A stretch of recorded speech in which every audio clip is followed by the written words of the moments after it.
No Purpose Without Love is a podcast dedicated to helping you find purpose through the relentless pursuit of God's love. The unfortunate reality is that we are born into a world that does not know God. Since God is synonymous with love, to be without God is to be without love. This podcast aims to bring light to the dark areas of your life so that you gain a deeper connection with love as a person, more affectionately known as Jesus. Jesus spoke often about the kingdom of God, and in the kingdom, love is the why behind everything that exists, including our purpose. I am your host, Dave Garesso, and my hope and prayer is that you will experience the overwhelming love of God so powerfully that you will become love to a world that is still very much without love. God has given me the ability to provide the spark, but He wants to fan into flames the purpose that He has for you, which always leaves a trail of breadcrumbs leading right back to our Father and Creator. Please remember to follow this podcast to continue receiving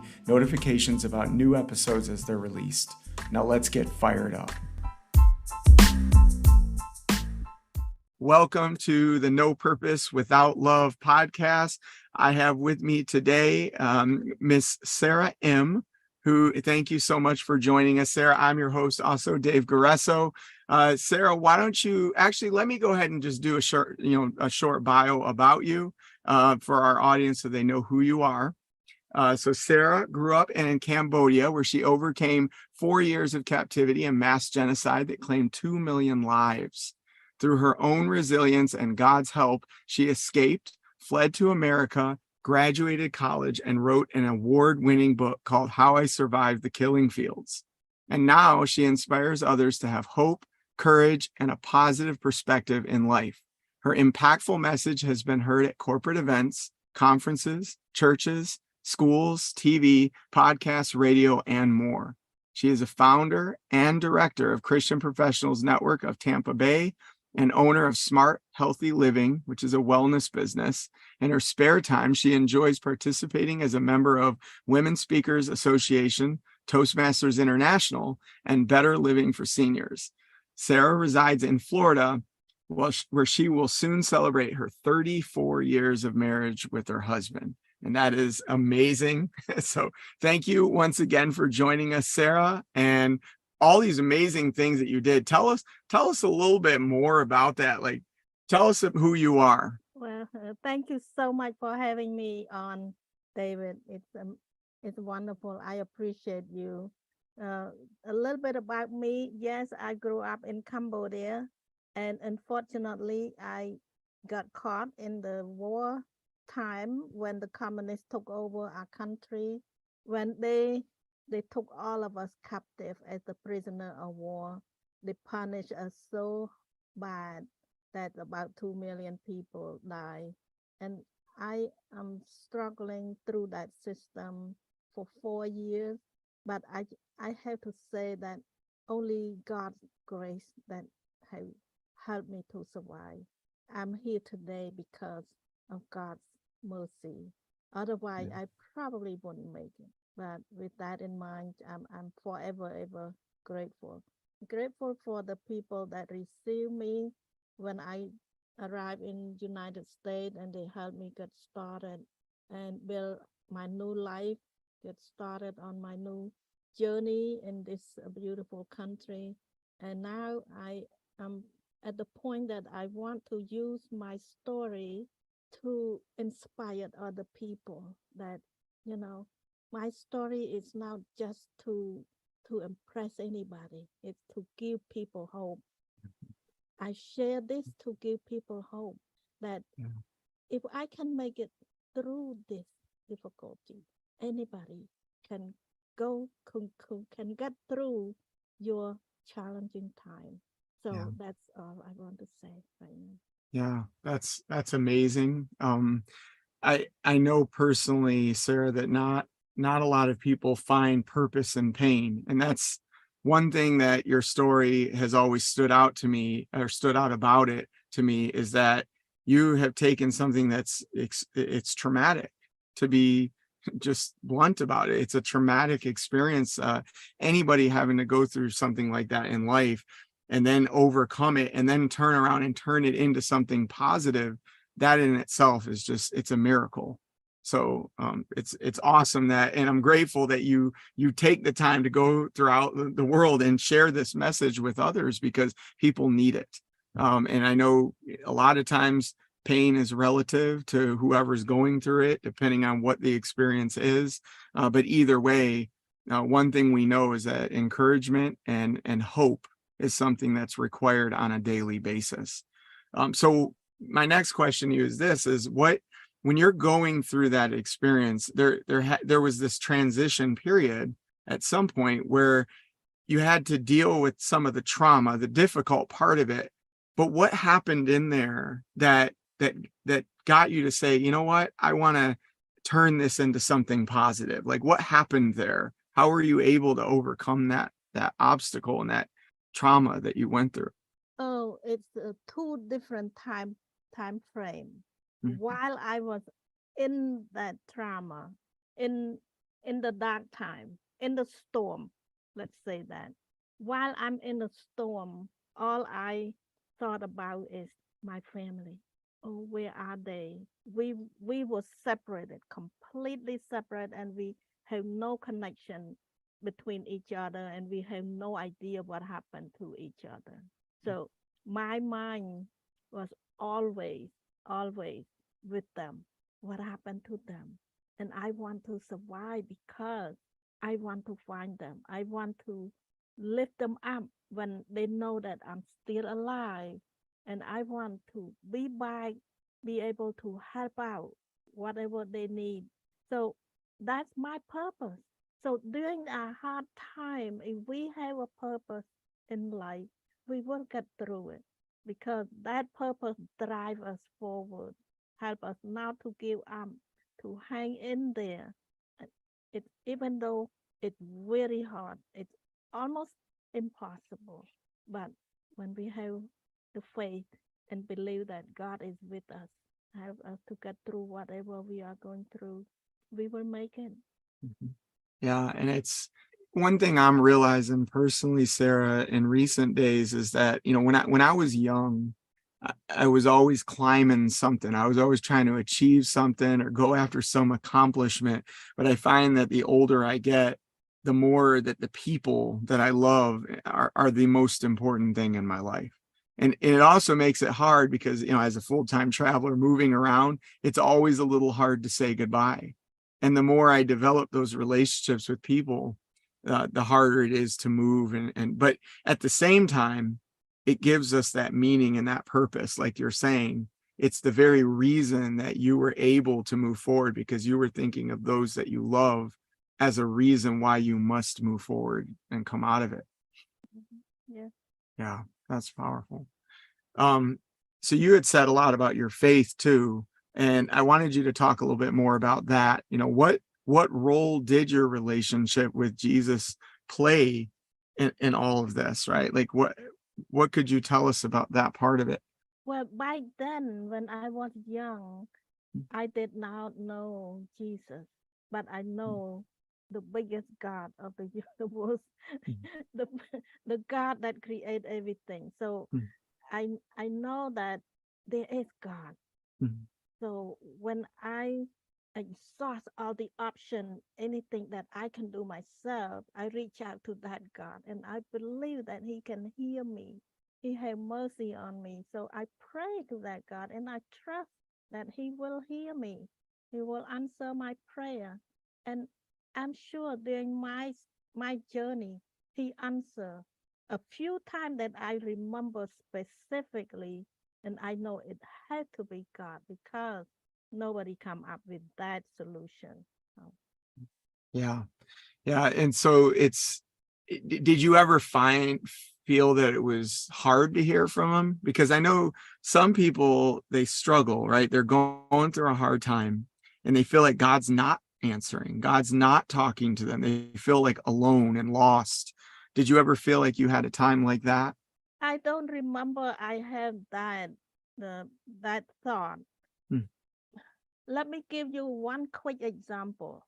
I never hear God say to me, God speak to me, but through His guidance, through His action, He lead me from one place to another. Like when I was in the forced labor camp. They forced us to work extremely hard in the rice field in the intense heat, and we receive only very little food to eat and very little time to sleep. So we become sick. I became very sick. When I got several disease piling up in my little body, I become too sick to go to work. So they send the sick people like that to go to the infirmary. When I got to the infirmary, I realized, oh my goodness, this is not a good place for me to stay because a lot of people are very, very sick and they got more disease than I do. So I will get more disease. So I need to find out how to get out from this situation. If I stay in the workplace, I cannot work. Now they send me to this infirmary. I cannot stay because I'm going to die. So I want to escape. I want to run away. But where can I go? If I run away, they will find me, they will shoot me on the spot. So this is when I reach out to God and I wait until nighttime and I pray. I ask God, please, God, please help me. I want to live. I don't want to die. Please help me to get out of this situation. So I pray every night. And then one morning, when I woke up very early before everybody else, I have an idea. Okay, I have a little bit energy today. So I'm going to sneak out. Sneak out. Where will I go? I went back to the workplace. No, I took a risk. Nobody care about the sick people. So the guard are not paying too much attention. So I didn't get caught. I got to the workplace and I met one kind team leader. She was so kind to me and she want to help me. And she found out that I'm too sick to do anything with her, with any other group. So she went to the kitchen, the kitchen where they prepared the food to feed this 1,000 people in the camp. And and she talked to the kitchen people, say, can you use her to help out in the kitchen? They say, yes, we'll use her. So I got the job in the kitchen. That God answer to my prayer. Nobody had this privilege. It's the privilege to work in the kitchen instead of work in the rice field in the sun, 16 hours a day. So God answered my prayer in the most amazingly. Through that one prayer answer, I survived. I survived because work in the kitchen, I got food, I got some rest. I did not have to work in the heat. So gradually I feel better. So that's my first experience with God answer prayer. That's something. And you healed, like everything you were sick with, completely healed on top of it. Yeah, it's not 100%, but at least I'm not as sick as before. So I Yeah. gain weight, I gain more energy and all that. So yeah. Wow. That's amazing. He really does hear. It reminds me just with Israel coming out of Egypt. They cried out in the same way and he set them free. Mhm. And it's like you have a similar story. Yeah, yeah. So in my case, God did not tell me anything. He did it. He worked out the detail in the background. Mhm. I feel like too there's a lesson there for all of us. Like if we're in a situation and it feels like there's no way out, there is a way. It's always just turn around and ask God and he will make a way when there is no way. Mhm. I mean, these Yeah, examples are what tell us that. right. Right. Wow, that's incredible. And so how did you end up coming then to the US? How did you end up in Florida? Well, after after enduring 4 years in the camp, well, Mhm. working in the kitchen, it lasts only several months. When I feel better, get better, they pull me out from the kitchen, throw me back in the rice field, and work 16 hours a day in the heat for 4 years. After 4 years, the camp got moved. There's something coming, and the leader of the camp knows something coming after them. So they push us to closer to the jungle. We keep moving into the jungle.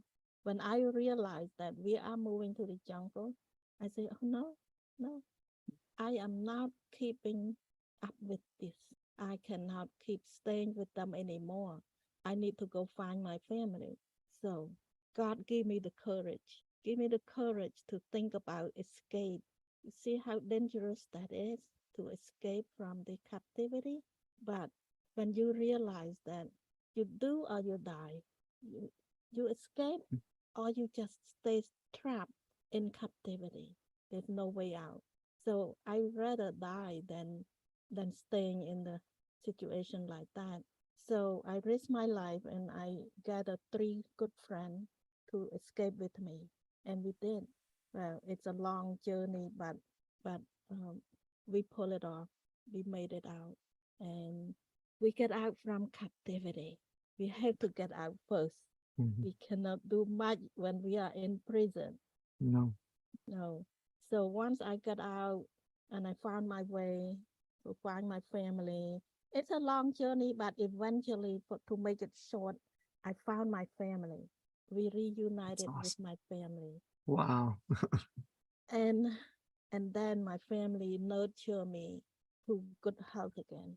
My Mhm. my health declined back in the very bad way. So I Mhm. lost so much weight.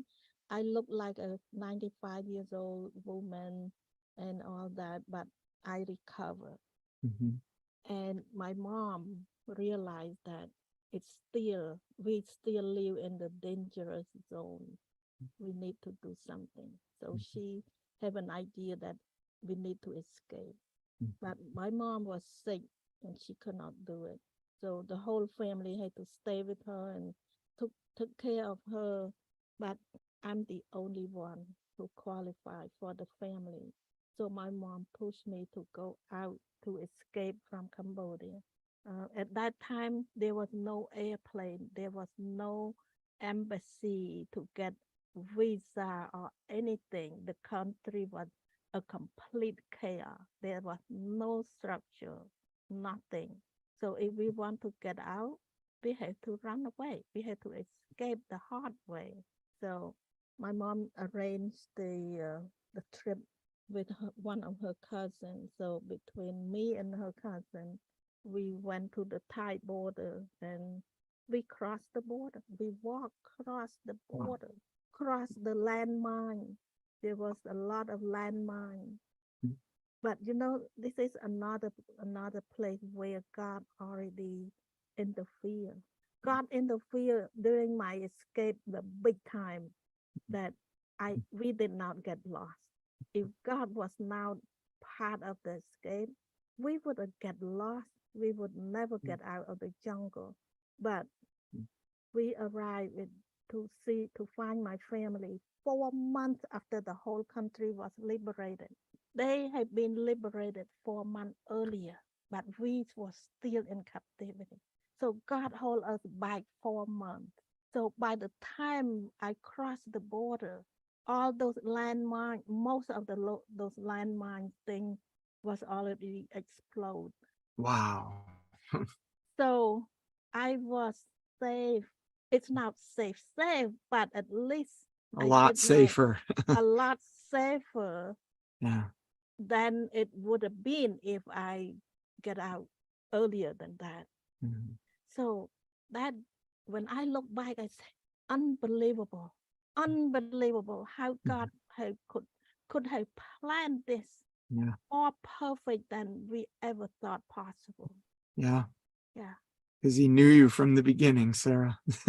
yeah, He, yeah. he knew that moment and he had it already planned for you. So God already know that Mhm. I need to go that way, but Mhm. I should not go earlier than that. Otherwise, I will Mhm. step on that landmine. Mhm. Mhm. Wow. Incredible. That speaks to the sovereignty of God, just having everything already planned out. It's absolutely incredible. And I feel like we need to tell these stories more often because I feel like God's doing things like this in the world every day. We just don't hear about it. Hmm. Yeah, Especially in the United States, we hear a lot of news from within the country, but what about what's happening outside the country? And what yeah, miracles are people experiencing every day that we don't hear about? yeah. And my story is not an exception. But I didn't realize it until I start telling my story, until I write my book, and then think back of all the things that could happen. And I try to forget about everything. I try to push down now to remember everything. But God did not want us to forget what He have done for us. So Yeah. And so this kind of leads to another question then, Sarah. What what do our listeners need to know when it comes to sharing their story? Because it sounds to me like the story is where the power and the glory that goes towards God comes from. So what would you say to our listeners right now who are maybe struggling with a dark past? if you are struggling with the dark past, observe what was what was happening. Remember what was happening, and look for some goodness in your past. There must be something good about it, even though it's dark. But there must be something good about it, and you celebrate that. You appreciate and you be grateful. You have to learn to be grateful of everything that we have. Although my life was such a big mess and a chaotic and traumatic, but there's some glimpse of goodness in my journey, in my past that I still celebrate today. So look for something grateful that you are grateful for. So blessing is everywhere, but we have to look for it and remember. Yeah. Wow. So gratitude, right? It's one that keeps coming up too often for me is Yeah, gratitude is gratitude. Mhm. it brings peace. Yeah, when we celebrate the gratitude, we recognize the goodness of God, and you Yeah. feel amazing to know that God loves us. God loves us, Yeah. that we are not forgotten. No, never. All right. Well, so let's fast forward now. We'll shift a little. You're in Tampa right now, right? Tampa, Florida. And Tampa so, Bay, Tampa Bay. yep, Sarah, and that's one of my favorite places in the country personally. So I love Tampa. But tell you're involved like in a bunch of things in the community there. And there's a lot of ways that I know that you're using your gifting and the resources that you have to give back. And so tell us a little bit about what you're doing there in the local community and even what you do in your spare time. Mhm. Yeah, I like to get involved in the community, and I enjoy networking because networking is where we build a relationship with people. We are now made to be a loner. We No. will be depressed and sad, and it's just not good to be alone. So I love networking. I'm not an extrovert. I'm an introvert, but I still recognize that relationship building is wonderful. So I start out many years ago, 11, 12 years ago. I started a networking group. It's called Christian Professionals Network. I start that group, and we still have that group until today. And in fact, that's where we met, that Dave. Yes. Thank you. Thank you for coming to the meeting. Thank you, Sarah. I love And that group. I love it. It's one of my favorite groups. so that's one of the group that I start, and I have another group, International Women. So I gather all the people that come from another country, and I feel like, oh, they need to support, they need to get to know each other. So international group in Tampa Bay. So we have a group to support each other. And another group that I created is called a Smart Healthy Lifestyle Group. Um, it's a group where I teach, where I gather some health and wellness practitioner and teach people how to live a healthy lifestyle. So that's another group. And Excellent. Do you want to share, like, how could, if folks wanted to join any of those spaces that you serve, how would they reach you and how would they get access to that? Well, the best thing is to find me on my website. Just go to my website. You will find most of that activity on the event page. Go to saraim.com. Yes, SARAIM.com/events. Events. You will see different events that we list there. Excellent. And just for those of you who might be listening or watching, I'm going to make sure that all of Sarah's links are in the description of this podcast episode. So if you're interested in reaching out to her and getting connected, that's the place to do it. All of her links will be there. So you're also an author, right? So tell us about your experience as an author and a little bit more about your book. Yeah, being an author, I never dream of. I never thought I could ever be one. Come on. I came to United States.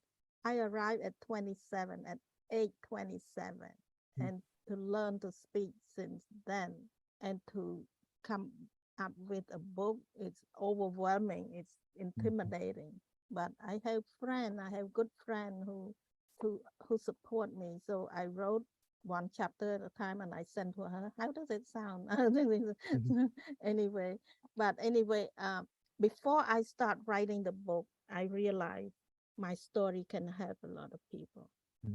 Um, I was invited to speak at the woman luncheon, and I found out that one woman in the audience lost her child to suicide, and that surprised me, and that perked me up, and realized that I probably can use my story to encourage people, to give people hope, so that no mother ever be depressed or sad by losing their own child.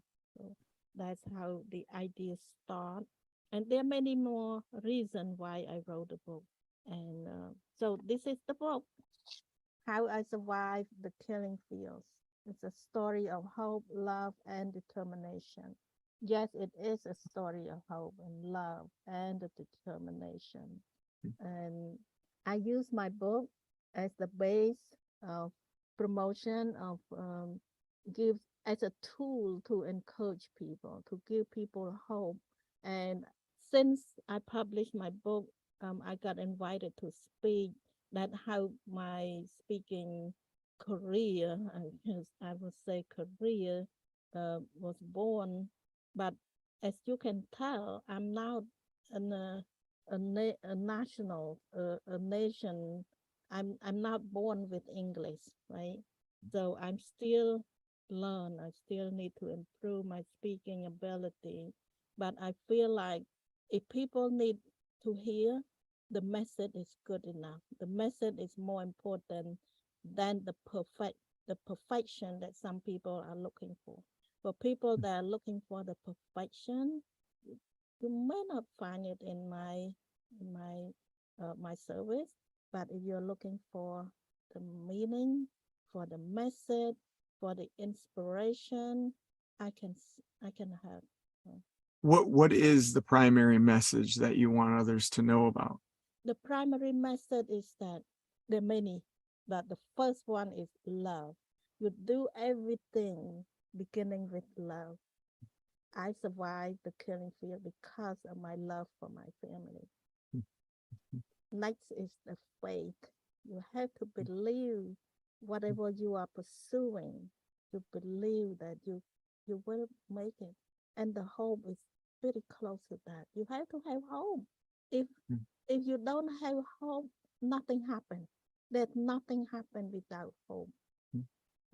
And also, I believe in resiliency. A lot of people told me that my survival show that I have resilience. Yes, when I look back, that is true. So now I'm teaching people how to build resilience in their life. When you are resilient, you don't fear for problem coming your way because you are resilient. You can overcome that. You can overcome any any obstacle that comes your way. Mhm. You are confident. My latest presentation, um, I I like to speak is called unshakable confidence. When you are resilient, you become unshakable confident, Mhm. and when you are confident, you will overcome stress. You will thrive, and it's just so many benefits by building resilience for your life. Yeah. I feel like I'm still developing that resilience, Sarah, but I also feel that when we go through struggles incrementally throughout life and we overcome, as we overcome, we're building that resilience. Yes, And that's part of the process, isn't it? yes, yes. So there is a phrase that the resilient people would say, "My past success have given me confidence for new challenge." Oh, wow. Yeah, Amazing. And past success have given me new resilience for my new challenges. yeah, Is have that, yeah. given me confidence. Confidence in my new challenges. Yeah, That's great. Yes, indeed they have too. I experienced that firsthand in my own life. yeah. Keep building that resilience. Keep Mhm, accumulating the small success one at a time. Each mhm. success will build you up every Yeah. time. You know what else is cool? I hear you talking about faith, hope, and love, and I can't help but to think the very word of God says that it is those three things that will last forever. And the greatest of them is love, which is what you led with. And it's the very reason that this podcast exists. No purpose without love. That is the very title of the podcast. And you Perfect, exemplify that. It's amazing. perfect title. Yeah. Your story is absolutely inspiring, Sarah. So one thing I want to get into too is that you have been married for 34 years, and like we talked about before we started this episode, congratulations, because that is no accomplishment. Or you're coming up on 34, I think it is. But that is super awesome, and in a time where not a lot of marriages make it. Sarah, what wisdom do you have to share with the listeners about what it takes to have a healthy, strong marriage going forward? Well, every couple have their own challenge. I do have my own challenge as well, but I realize that I have to stop expecting perfection. When I start out as a young married couple, I expect perfection. That gave me into a lot of trouble. I was not happy because my expectation was too high. So you have to realize that nobody is perfect. Nobody, even ourselves, even myself is not perfect. So we have to learn to forgive and accept the person as it is. So I accept that my husband is not perfect, and I have to recognize that, and I have to forgive him for the mess the mistake that he have done, and accept him and love him anyway. Yeah. So Yeah, it's true. It's why we all need grace. It's why we all need love, because we all have a certain level of brokenness, of things that we've been through that affects who we are. And you're right. Like if we expect perfection, it'll never happen, will it? no, So no. So that's that's, great. yeah, that's my foundation. So Yeah. forgiveness, and don't expect a perfection. Yeah. I hear you. Celebrating 20 years myself, absolutely 100% agree. But we continue to grow and continue to learn. And you're right, the marriage isn't perfect, but with that grace, that forgiveness, not expecting anything beyond, just loving them, no perfection. Yes, things tend to get better when I focus in that direction. Whereas when I'm demanding or I'm frustrated, I want this, I want that, that ends up going in a downturn.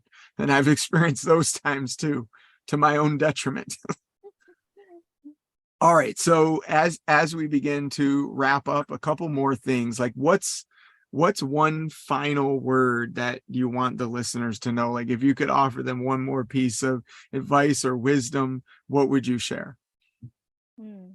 There's so many things that racing in my mind, but I will have to say right now that everybody came out from pandemic, and now we survive.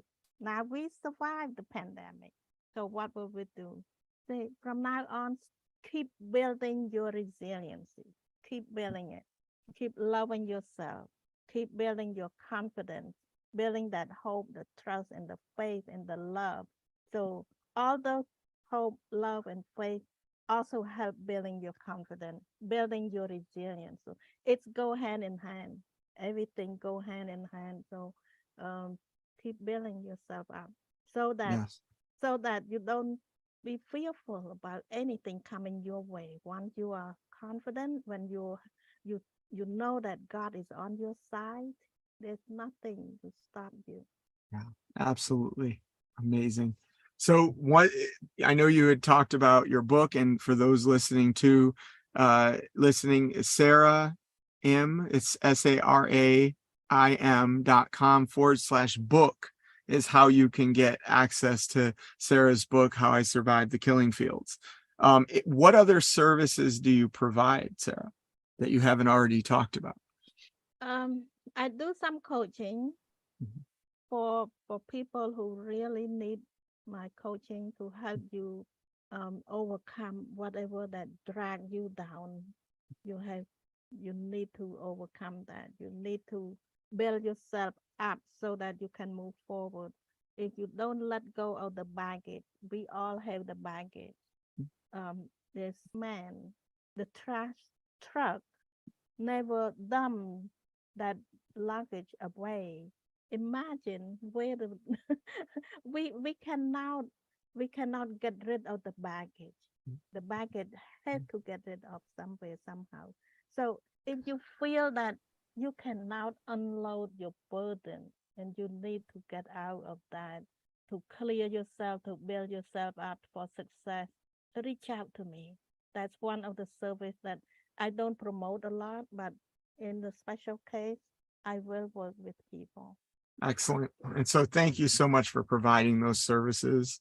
And thank you so much for being with us today, Sara. This has been amazing and inspiring listening to your story. And thank you for being vulnerable with us and transparent enough to be able to share a hard time in your life, but also how you've overcome it. Um, to be an overcomer is a blessing, because it ultimately, what I think it does is it shines a great deal of light into the world. Because one thing I just spoke with somebody, I think it was yesterday, about this, how the darker it is, the more light stands out. If it's bright as day outside and you turn on a light, you might not even notice it's there. But when it gets dark and you flip on even the smallest little light, it shines bright and it expands far beyond just that one spot that the light is. And so you are a light in the world, Sara. So Oh, thank you for having the courage to step into that and shine that light into the world. thank you, Dave. Yeah, there's a quote that I remember somebody said that you must go through the darkness in order to find the light. It Yes, it's so true. You it know, is true. yeah, every time we have the storm coming, it's dark, it's depressing, but when the storm is over, we will see the sunshine. So don't forget that every time the storm coming through, it's going to pass. But Yes, what, yeah, and we have to learn from the dark time. yes. Because if you keep letting it pass and pass and pass and not learn from it, it's not going to do good for us. We have to learn from the dark time. Yes. And it makes me think too that I sometimes think in song, right? So there's a song that says, "It may look like we're surrounded, but I'm surrounded by you," referring to God. And it's true, the storms, or there's another one called "In the Eye of the Storm," Mm-hmm, because yeah, God is truly always with us, even in the storms of life. So yes, thank you for being a reminder. yeah. Thank you. All right. Well, this concludes this episode.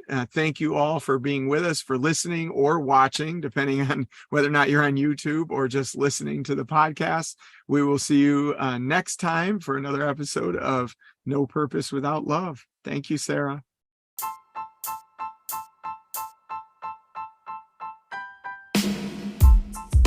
Thank you once again for listening and supporting the No Purpose Without Love podcast. If you like what you've been hearing, please remember to follow this podcast to continue receiving notifications about new upcoming episodes. For more information about how to start your own purpose-filled journey or to get in touch with me, you can start my online course by going to courses.beaconleaders.com, or you can email me at info@beaconleaders.com. You can also visit my website at www.davideguerreso.com. I will post these links and others in the description section of each episode as well. So until next time, remember to lead well, live on purpose, and honor God with your life.